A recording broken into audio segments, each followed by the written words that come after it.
Olá, agora vamos para a nossa correção. Essa página 249, eu fiquei em dúvida se vocês tinham feito ou não, mas por conta de ser uma revisão geral do capítulo, eu fiz mesmo assim, eu coloquei mesmo assim. E aí, a pergunta número 1 da página 249, ela vem, né, dizendo assim: qual é a relação? Em torno do Forte de São Mateus surgiram diversos outros povoados do litoral norte fluminense. Qual seria a relação entre fortalezas e surgimento de povoados? Gente, é a mesma coisa da gente pensar assim: qual é a relação do estaleiro com o crescimento do bairro de Jacuecanga? O bairro foi crescendo por conta das pessoas que vieram trabalhar. Qual é a relação? As pessoas que queriam se estabelecer em alguma localidade sentiam mais seguras se fosse ao redor de uma fortificação. Então, naquela época, quem queria morar em algum lugar procurava sempre perto de um forte, um lugar de proteção. Além disso, era necessário que houvesse pessoas para manter o funcionamento da fortificação. Tinha que ter gente para trabalhar lá, né? Então, assim formava-se o povoado. Agora, quem colocou com suas palavrinhas a relação, é porque as pessoas iam morar para se sentir segura, e aí nascia o povoado, tinha que ter gente para trabalhar, não importa. Mais importante para mim é que tenha o mesmo sentido. E aí o responsável, quem estiver fazendo atividade com vocês, vai olhar se vocês colocaram com palavras diferentes, mas com o mesmo significado. Lembrando sempre, começo de frase com letra maiúscula, depois do ponto, letra maiúscula, e final da frase, o ponto final.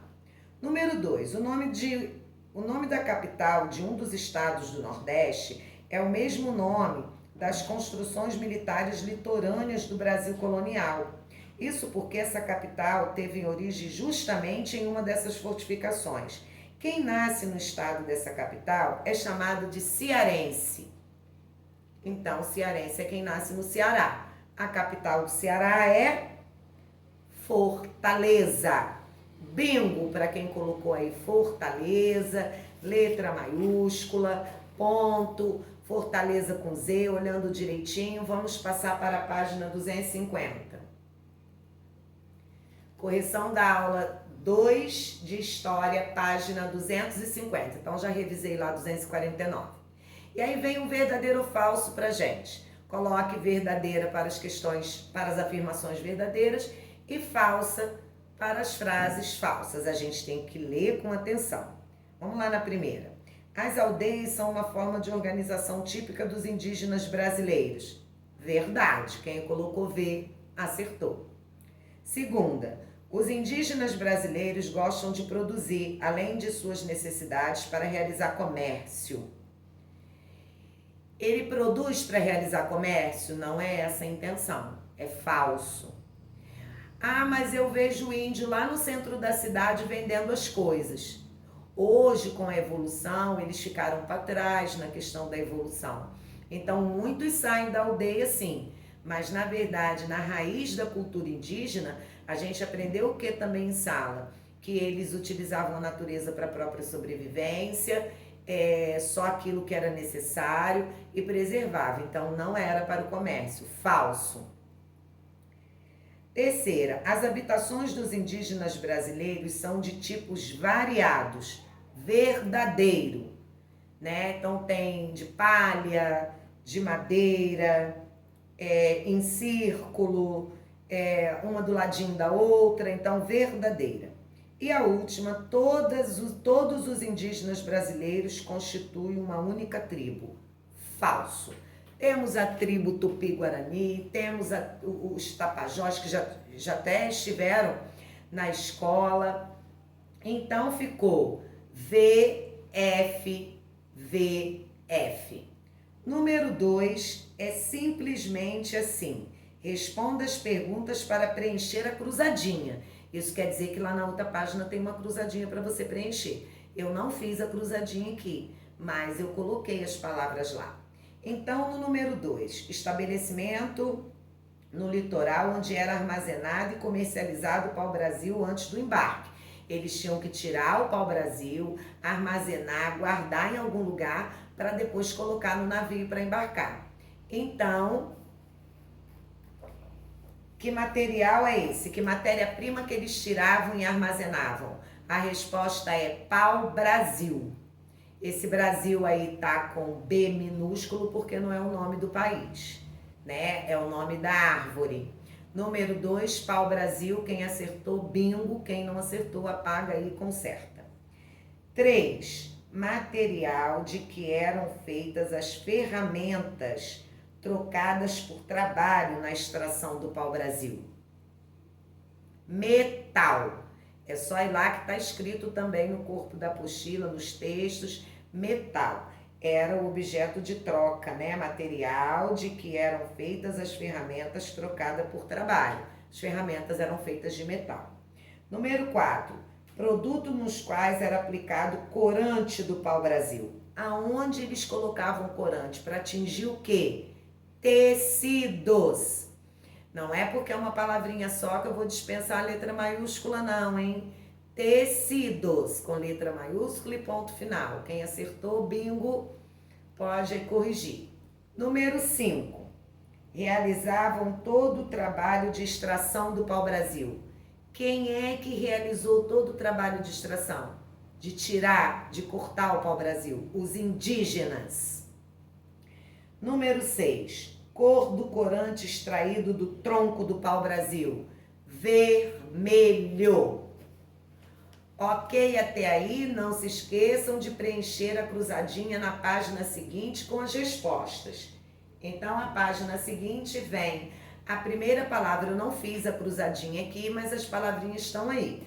Então, a primeira palavrinha, número 1 da cruzadinha é o pau-brasil, feitoria, metal, tecidos, indígenas e vermelho, com a palavra central Brasil, né, que está escrito aí em preto. No número 3, após a cruzadinha, nós vamos continuar. No número 3, tem um numere, associe a segunda coluna de acordo com a primeira. Letra A, povoado. Letra B, vila. Letra C, cidade. Isso é mole para vocês, né? Vocês são muito espertos. Título de honra, homenagem. Letra C, cidade. Naquela época, quem chegava ao status de cidade era um título de honra, era uma homenagem. Quantidade média de moradia com administração própria. B, vila. E pequeno agrupamento de moradias sem administração própria. A, povoado. O numere ficou C, B e A. No número 4, até 1532, São Vicente era apenas um povoado.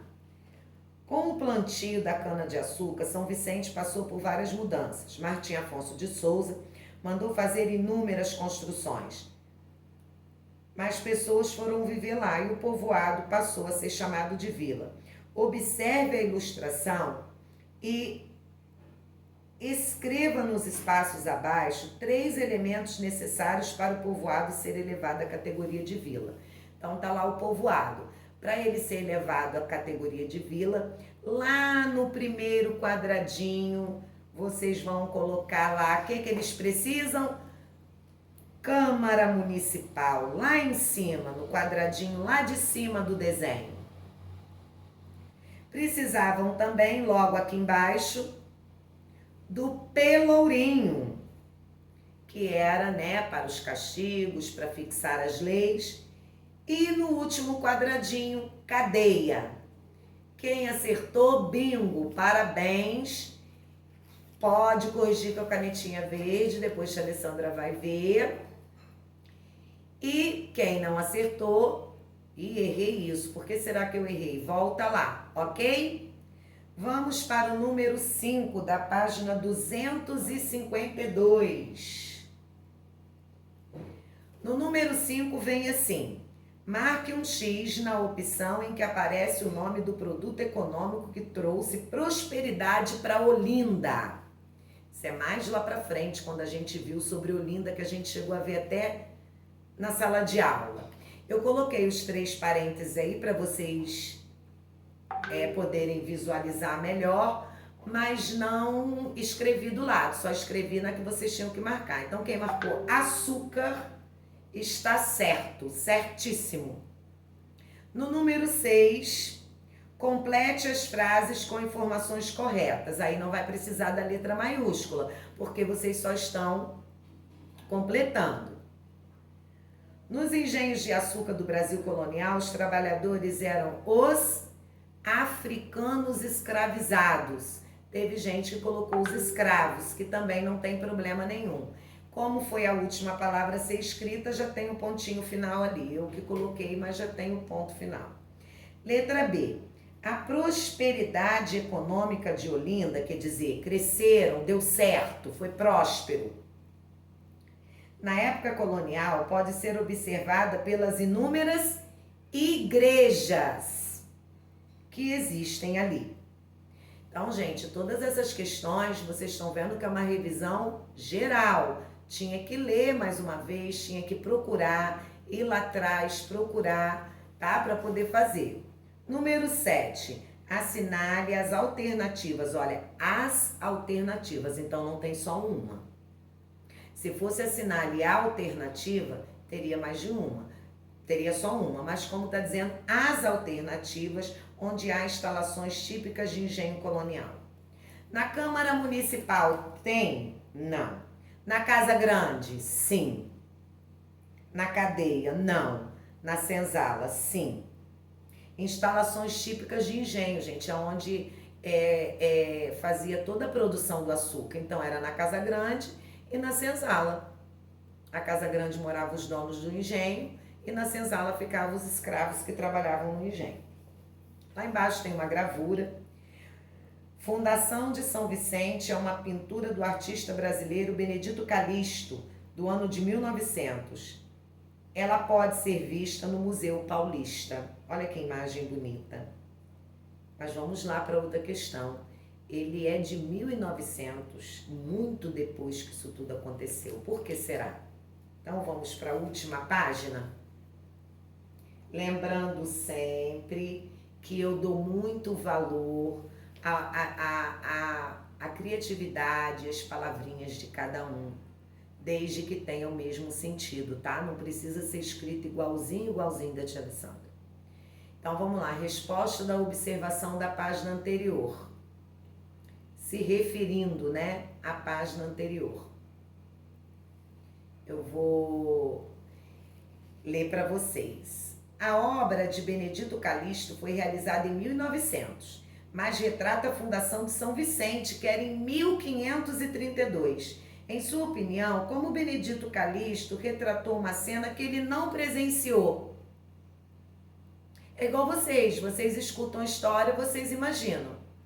Então ele deve ter se baseado em relato de pessoas que testemunharam aquela época, que vai passando de geração em geração. Então quem colocou por histórias que são contadas de geração em geração, ele foi lá e pintou e fez a obra que está lá no museu, o artista, né? Pensou, foi descobrindo, igual vocês, quando eu estou falando de história, a gente não imagina o engenho, não imagina a Casa Grande, do jeito que a gente vê no filme, nas novelas? Então ele deve ter se baseado em relatos de pessoas que testemunharam. Agora, tem aluninho aí, tem aluno que pode ter tido uma opinião. Ele imaginou, ele sonhou, é de acordo com a opinião de vocês. Como é que vocês acham que ele, lá em 1900, conseguiu fazer uma obra que aconteceu em 1532, ele era um artista. Então, através da história, através do relato, cada um com as suas palavrinhas. Mas o fundo principal está aí. Ele se baseou em relatos de pessoas que testemunharam aquela situação. Na número 9.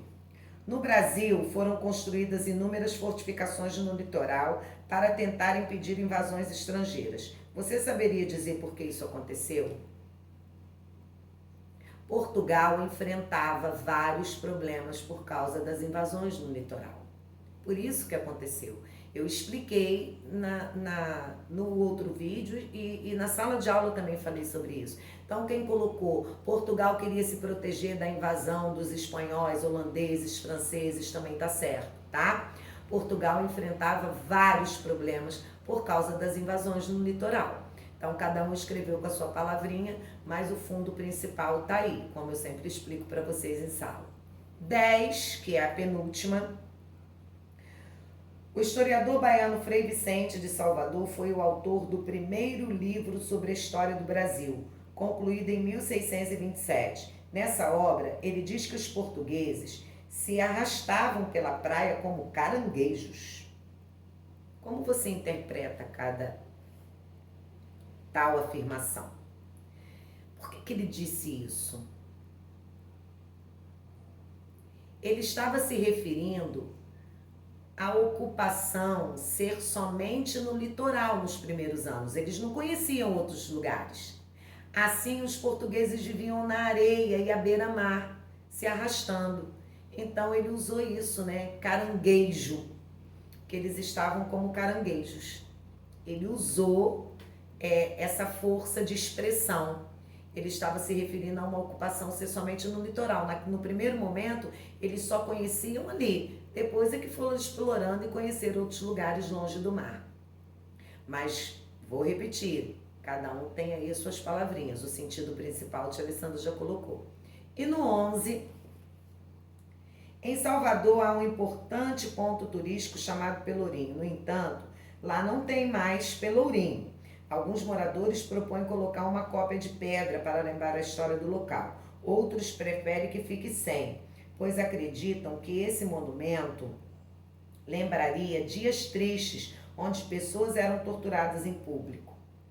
Com que lado você concorda e por quê? Olha, e aí cada um vai ter a sua opinião. Eu faço isso muito na sala com vocês, estão lembrados? Que eu coloco a minha opinião. E vocês têm a de vocês. Esses dias o Enzo me mandou um áudio, um aluno mandou o áudio, com a opinião dele, com as palavras dele, e vocês sabem que a tia Alessandra dá muito valor a isso. Eu coloquei a seguinte questão aqui. Tudo que foi vivido no Brasil está nos livros e documentos. Estando lá, temos um registro vivo de algo que ocorreu. Se já existe esse registro vivo de algo que ocorreu, eu parei aí. Aí eu iria completar. Se eu concordo ou não do Pelourinho ali como monumento, né? E aí eu vou lá, como vocês já sabem que eu gosto de fazer tudo juntinho com vocês, eu iria completar, eu concordo que fique. Isso não quer dizer que vocês devam concordar. Vou tirar lá em cima também, se referindo que está errado lá, vou tirar. Já estou salvando e vai aparecer para vocês de novo, ó. Tá aparecendo sem sinal, mas agora vai aparecer para vocês novamente. Aí, viu? Olha o que eu fiz aqui, ó.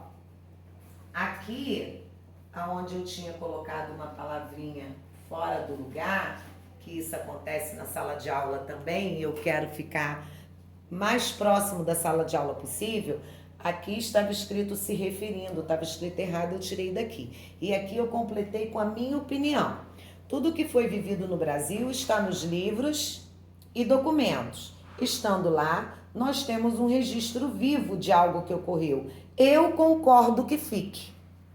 E outros podem dizer, eu não concordo, lembro uma história triste. Eu concordo que fique porque é lembrando dessa história que a gente lembra da nossa evolução, de tudo que a gente conquistou.